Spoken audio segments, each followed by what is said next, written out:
दमोह में आज शहीद भगत सिंह की जयंती के उपलक्ष्य में राष्ट्रीय स्वयंसेवक संघ की महाविद्यालयीन इकाई द्वारा तहसील ग्राउंड से पथ संचलन निकाला गया, जिसमें बड़ी संख्या में स्वयंसेवक शामिल हुए और जगह जगह स्वयंसेवकों का पुष्प वर्षा से स्वागत हुआ, जो नगर के प्रमुख मार्गों से होते हुए पुनः तहसील ग्राउंड में समापन हुआ। पथ संचलन के पूर्व जिला प्रचारक भैयन यादव द्वारा भगत सिंह की जयंती के दिन भारत माता के वीर सपूतों के जीवन के चुनिंदा क्षणों का व्याख्यान किया और हिंदुत्व के महत्व और एकता का संदेश दिया। Channel head SPA news Madhya Pradesh.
बाजी जागे वीर शिवा राणा के अवतार हैं। इस देशभक्ति के इस राष्ट्र की रक्षा के लिए तैयार होता है, खड़ा होता है। हम सब ध्यान करते हैं कि जब देश में एक ऐसी विपत्ति आती है, उस समय चारों तरफ देश गुलामी की जंजीरों से जकड़ा हुआ था और उस देश के चारों तरफ लोग कहते थे मेरे को गधा कह लो, कुत्ता कह लो, मगर हिंदू मत कहो। ऐसी परिस्थितियों में भी एक अनेक इस देश को हिंदू के नाते संगठित करने के नाते इस देश को आजाद कराने के लिए देश में महापुरुष हुए। तो एक समय ऐसा था कि जब युवाओं के लिए मर मिटने के लिए तैयार थे भगत सिंह, चंद्रशेखर आजाद और भी अन्य युवा हैं। उनकी एक छोटी सी घटना सुनाता हूं। एक बार भगत सिंह छोटी सी उम्र में रहते हैं और अपने घर में रहते हैं पिताजी के साथ में, और स्कूल की छुट्टी होने पर एक बार खेत पर जाते हैं। खेत पर जाते हैं तो देखते हैं कि पिताजी वहां गेहूं की बुवाई कर रहे थे। उस गेहूं की बुवाई के साथ भगत सिंह भी पिताजी का हाथ बटाते हैं और देखते रहते हैं। उनके मन में एक जिज्ञासा आती है, लालसा आती है कि क्यों ना इस खेत में बंदूकें बोई जाए। अब बंदूकें क्यों बोई जाए?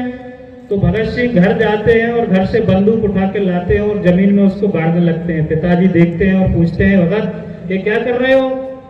भगत सिंह कहते हैं कि मैं बंदूकें बो रहा हूँ। पिताजी पूछते हैं क्यों, क्या आवश्यकता है बंदूकें बोने की? तो कहते हैं ये बंदूकें इसलिए बो रहा हूँ कि हमारे देश में जो यहाँ पर अंग्रेजों का शासन है और हमारे यहाँ जो अस्त्र शस्त्रों की कमी है, हम इन बंदूकों को बोएंगे और इन बंदूकें जब जमीन से उगेंगी और जब इनसे हम देश की लड़ाई लड़ सकते हैं। तो ऐसे एक छोटे से बालक के मन में और देश के प्रति भाव रहता है कि हमारे यहाँ अस्त्र शस्त्रों की कमी है, इसलिए हमको देश को आजाद कराना है, तो बंदूकें बोई जाए। ऐसे बहुत सारे उदाहरण हैं। हम चंद्रशेखर आजाद जी का उदाहरण देखें तो जब काकोरी कांड होता है और जब पूरे अंग्रेजी धन को लूटते हैं रेल से, और जब पूरे उनके जो मित्र मंडली रहती है और वो कहती है कि इसमें से कुछ धन निकालकर चंद्रशेखर आजाद के घर में दे दिया जाए, क्यों दे दिया जाए? क्योंकि पारिवारिक स्थिति कमजोर है, घर में माता पिता बूढ़े हैं और कोई ऐसा व्यक्ति नहीं है जो इस घर को चला सके, इसलिए इसमें से कुछ धन निकाल कर और आजाद के घर दे देते हैं। ये बात जब चंद्रशेखर आजाद जी को पता चलती है तो वो पूरी टीम के बीच में खड़े होते हैं और कहते हैं ये जो बंदूक में मेरी गोलियां हैं उनमें से 2 गोली माँ और पिता के लिए है, लेकिन देश के लिए जो हमने लक्ष्य लिया है, देश के लिए जो हमने धन संग्रह किया है, इस धन का हम उपयोग मेरे निजी कार्य के लिए नहीं होगा। मेरे माता पिता जिस परिस्थिति में है वो अपना भरण पोषण कर सकते हैं। ऐसी देशभक्ति, ऐसी एक भावना लेकर ऐसे महापुरुषों ने इस देश के लिए अपना जीवन देकर उस देश को आजाद कराया। उन्हीं में से संघ के संस्थापक थे डॉक्टर हेडगेवार, जिनको हम सब लोग सुनते हैं तो ध्यान में आता है कि उनके अंदर एक जन्मजात देशभक्ति थी। वो कैसी देशभक्ति? जब देश गुलामी की जंजीरों से जकड़ा हुआ था और जब चारों तरफ लोग कहते थे कि हमको इस भारत में रहना मतलब हमारे लिए दुर्लभ स्थान जैसा है, ऐसी सोच रखने वाला समाज, उस समाज के बीच में 1889 में नागपुर के अंदर एक बालक का जन्म होता है और नाम उसका रखा जाता है केशव।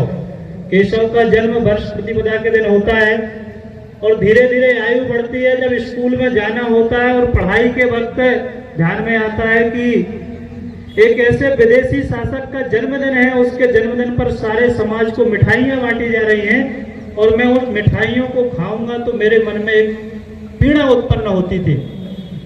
वो जब रानी विक्टोरिया के जन्मदिन पर मिठाइयां बांटी जाती हैं और मिठाई लेकर और वो अपने घर की तरफ जाते हैं और मन में एक जिज्ञासा रहती है कि इस मिठाई को खाऊं कि ना खाऊं, ये तो विदेशी मिठाई है, इसको खाऊं कि ना खाऊं, ऐसी उनके मन में एक जिज्ञासा रहती है।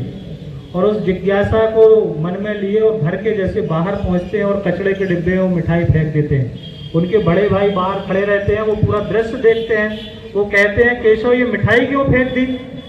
तो कहते हैं कि मैं विदेशी मिठाई क्यों खाऊंगा, विदेशी मिठाई इसलिए नहीं खाऊंगा कि ये लोग तो मेरे देश को गुलामी की जंजीरों से जकड़े हुए हैं, मैं ये विदेशी मिठाई क्यों खाऊं?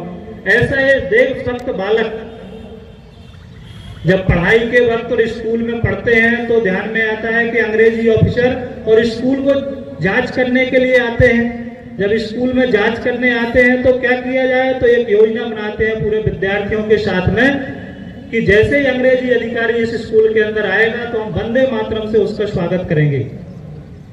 किसी को ये योजना पता नहीं रहती और जब जैसी अंग्रेजी अधिकारी